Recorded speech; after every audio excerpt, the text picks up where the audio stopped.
I had nothing. I just never gave up. I'm gonna tell you something. That decision cost me everything I had.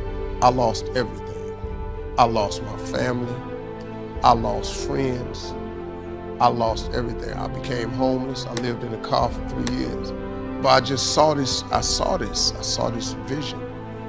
I just pursued it. I said, wow, that's it. You have to take chances in life. Life is about risk. If you play it safe in life, you ain't gonna have much of a life. If you play it safe, you won't have much of a life. Life is risk. It takes courage to pursue your dream. Now, it's gonna cost you something. Most people are not willing to pay what it costs to go after your dream, because you're gonna have to hurt a little bit. And most people don't like being uncomfortable. If you don't wanna be uncomfortable, please do not pursue success, because success is a very uncomfortable feeling. And I just learned to be comfortable being uncomfortable. Life is hard. See, for every time you have a plan, a dream, an aspiration, or a goal, do you know what happens every time you have one of those? This thing comes along called life. It happens to everybody. Life has disappointments, it's got peaks and valleys. You're gonna lose somebody you care about one day. That's a valley. Somebody gonna close the plant you thought was gonna stay open so you could retire. That's a valley. Somebody gonna fire you for an unjust cause. That's a valley. The people that got your credit card gonna sell their company, gonna sell their business to another credit card company. Your 18% go up to 26%. You don't even know why now your minimum didn't change. Cause it's life. You can stop thinking that life fitting to be easy, cause I got news for you, it ain't. That's a false hope to think you're gonna have a wonderfully carefree life. That's unthinkable. We all live in this bubble. What you gotta do, you gotta put more air in your bubble. You got to blow your bubble up.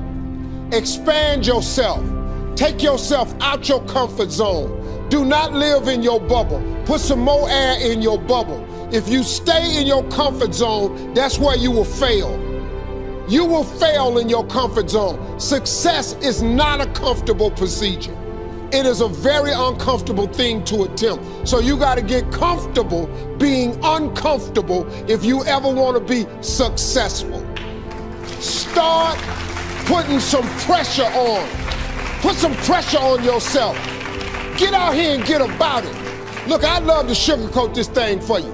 I'd love to tell you, look, you can go out here and get rich, do a couple of things. That ain't happening. You gotta get real doggish. You gotta get downright funky if you wanna make it. Now, like I was telling you before, if you wanna be ordinary, you ain't even gotta listen to me. Just go on about your business. If you think ordinary is cool, ain't no problem. It's some really, really wonderful ordinary people. But if you are sitting in this room and you have extraordinary aspirations, then you're gonna have to do extra. You put extra on top of ordinary and you come up with extraordinary. It's no other way. I'm sorry, but here's the fact. All of you have extraordinary capabilities, all of you. You have to decide if you are willing to do the things to put you in that category.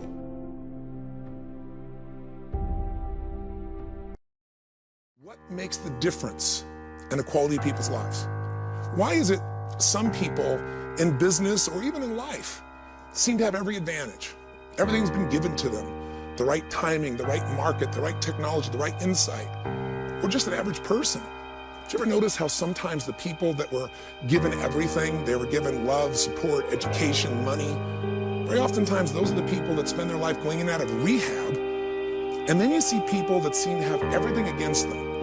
You know, they didn't have the money, they didn't have the education, they didn't have the background, but something inside of them was so hungry that they were driven to find answers. They were driven to find a way to add value to other people's lives, and they found a way to thrive, to succeed, to achieve, to contribute on a significant scale. What is that difference that makes the difference?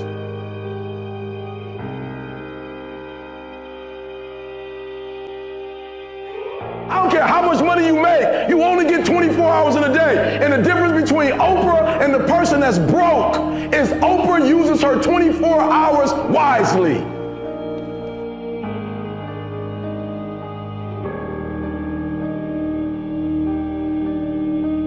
Don't let it go.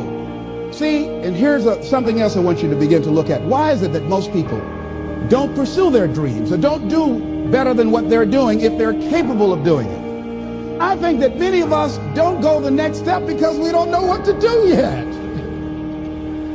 And I say that the reason that we don't even explore the possibility of what to do is because subconsciously we don't believe that it can happen for us, and we don't believe that we deserve it.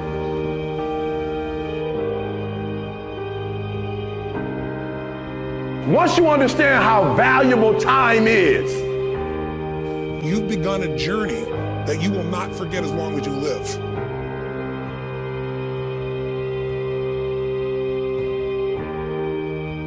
when I went to college, guys were way smarter than me.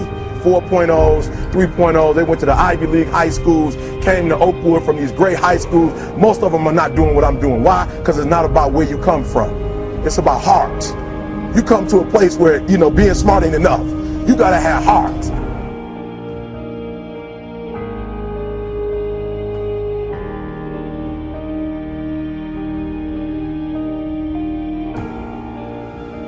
How much time do you spend working on you? How much time do you spend every day working on your dream? In the last 90 days, how many books have you read? In the last year, what new skill or knowledge have you acquired? What kind of investment have you made in you? So I'm saying that as you begin to look at where you want to go, if you want to make it today, and things are changing so fast, you have to literally run to stand still.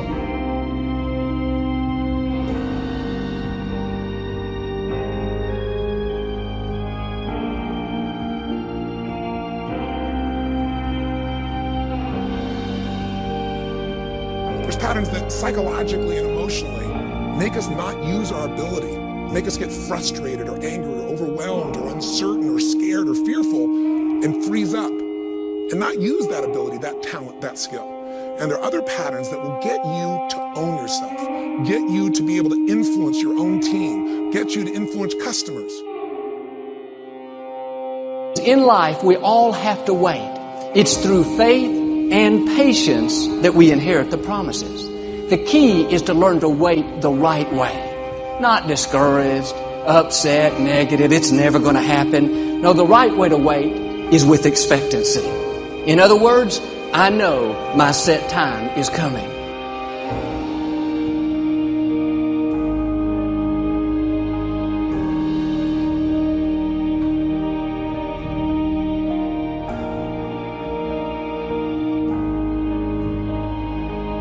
What's the benefit of allowing fear to hold you back? What's the benefit of giving up on yourself, of not stepping out on life and taking life on? What is the benefit for you? What's the plus in that? It's one of the things I had to ask myself. So I didn't want to make any mistakes. I wanted everybody to like me. I wanted to be perfect the first time I did something. It's not going to happen. You're going to make some mistakes. You're going to hurt some folks' feelings. You're going to create some enemies whenever you decide that you want to begin to take life on. You've got to ask yourself, how long am I going to allow this to hold me back? I like what Zig Ziglar says. He said, fear is false evidence appearing real. That is an illusion that we create in our mind. It is a state of mind that can be changed. So let's look at how we can begin to take some steps to restructure that fear.